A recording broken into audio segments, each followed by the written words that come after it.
Salam alaikum wa rahmatullah, bonsoir, bonjour à tous les Algériens, toutes les Algériennes à travers le monde. Comme j'espère que vous allez tous et toutes bien, Inch'Allah, spécialement en Algérie comme d'habitude.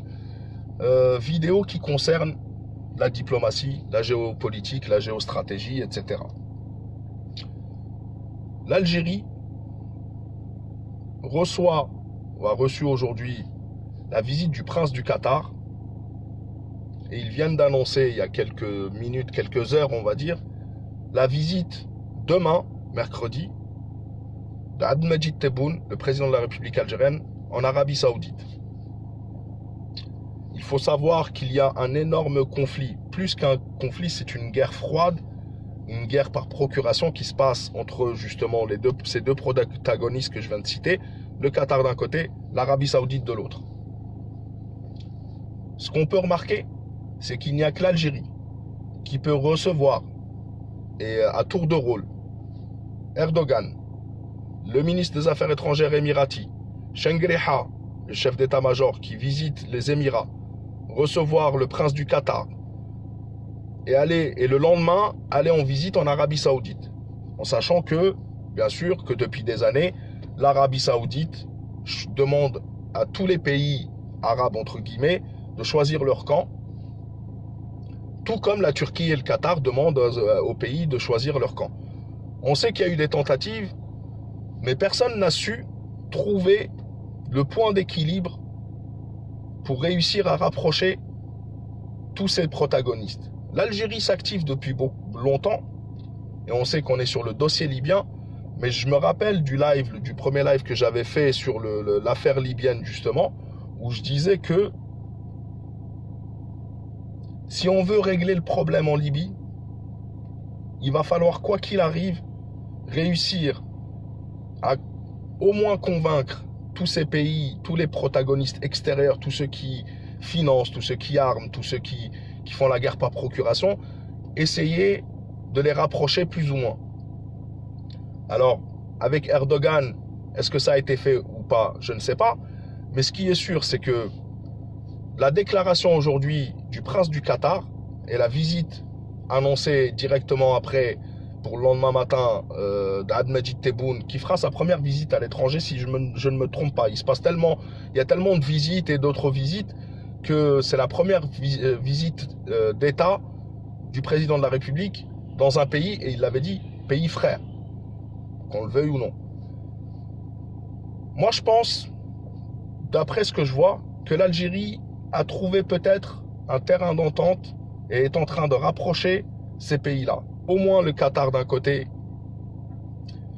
et les Émirats et l'Arabie Saoudite de l'autre, avec chacun leurs alliés, etc. Pas oublier que moi je l'ai dit, ça fait plusieurs années, que tous ces princes et rois sont tous plus ou moins cousins, et qu'il faudrait faire en sorte de ne pas se retrouver comme le dindon de la farce.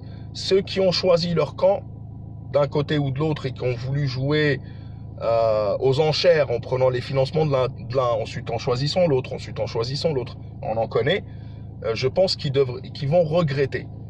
Moi, je pense que l'Algérie, demain, au menu, il y aura non seulement l'affaire libyenne, mais aussi, et surtout, le rapprochement entre ces deux blocs. Entre le Qatar d'un côté, qui est sous embargo. Il ne faut pas oublier qu'il y a un embargo dur sur lui depuis des années. Et que personne n'a su les réconcilier, entre guillemets. Donc, on verra demain ce qui va se passer, et dans les prochaines semaines. Mais moi, je pense que ce qui va se passer, c'est que l'Algérie va réussir à trouver la solution là où tout le monde a échoué. Et c'est là où notre force d'équilibre, notre diplomatie équilibrée, peut jouer énormément, tout en sachant, parce que ça va avec, si tu n'es pas une puissance militaire sur le terrain, tu ne peux rien imposer, et peut-être même réussir à unir des nations qui sont divisées depuis des décennies, au moins si ce n'est pas des siècles. Donc, on va suivre ce qui va se passer. La déclaration de l'émir du Qatar, qui dit que l'Algérie est un pays avec son histoire, qui a toujours su rapprocher ou réconcilier ou trouver des solutions là où d'autres ont échoué, dans une nation totalement divisée, moi, elle m'a mis la puce à l'oreille, parce que j'ai l'impression qu'il y a quelque chose qui est amorcé Et une réconciliation, ça ne m'étonnerait pas qu'il y ait une réconciliation qui suive. Maintenant, bien sûr, ce n'est pas l'Algérie qui décide. L'Algérie, elle est médiatrice, elle essaie de rapprocher les points de vue et de réconcilier ces pays-là parce que c'est notre intérêt dans le dossier libyen, mais aussi business is business. Demain, faut pas s'étonner qu'il y ait des investissements de ces pays-là en Algérie pour développer notre économie et on en a besoin. Et ça, c'est très très bien. Donc, on va regarder ce qui va se passer, mais moi je pense que si on entend parler d'une réconciliation entre le Qatar et l'Arabie Saoudite et les Émirats et l'Égypte de l'autre côté, il ne faudra pas s'étonner, tout en sachant que je vous l'ai dit, le Qatar et la Turquie, je suis un petit peu les youtubeurs ou les influenceurs égyptiens par exemple, expliquent très bien que ces derniers temps, il y a un froid qui s'est formé entre la Turquie et le Qatar de l'autre.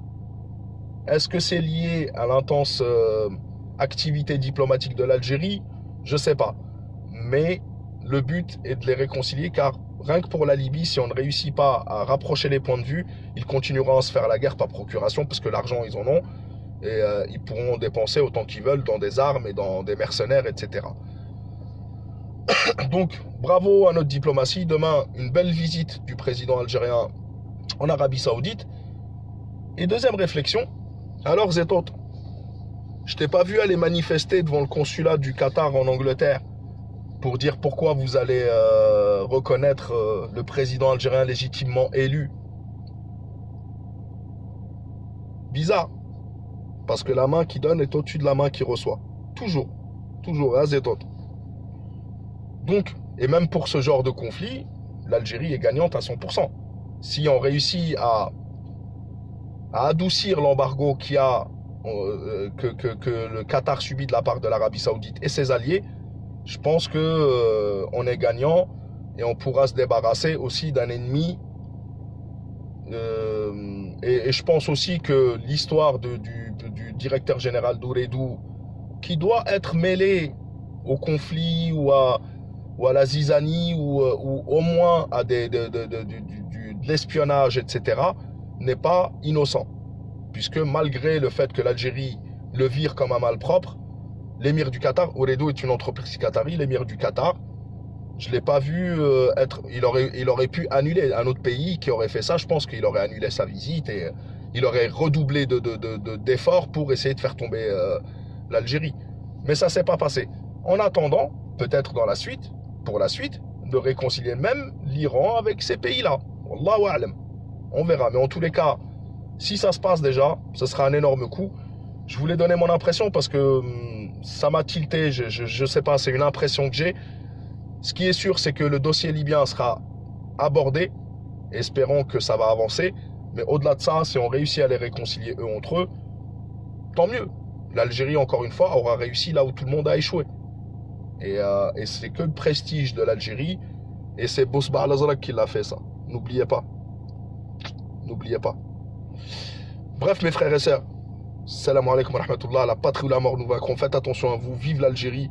Vous voyez, c'est comme ça qu'il faut être équilibré, juste, et avoir des principes et des valeurs. C'est comme ça que tu es respecté, même dans la vraie vie. Ne jamais être faible, ne jamais tondre la joue, mais ne jamais être un haggar. Salam alaikum wa rahmatullah, à la prochaine, Inch'Allah, la patrie ou la mort nous vaincrons. Merci à vous tous et vous toutes. Faites attention à vous, à vos familles, et prenez soin de l'Algérie. Merci mes frères et sœurs, à la prochaine, Inch'Allah.